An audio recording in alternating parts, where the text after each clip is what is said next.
سب سے پہلی شادی جو ہوئی ہے وہ محبوبہ کے بغیر محبت سے ہوئی ہے، صرف محبت سے۔ آدم علیہ السلام نے چاہا کہ کوئی ساتھ چاہا کوئی مومن سے،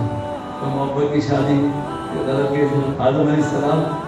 نے محسوس کیا تنہائی کو، اور پھر کوئی ساتھ چاہا تو محبت ہوئی کہ نہیں ہوئی؟ وہ میں تو کہتا ہوں محبت کے بغیر ہونی نہیں چاہیے، محبت ہونی چاہیے، چاہے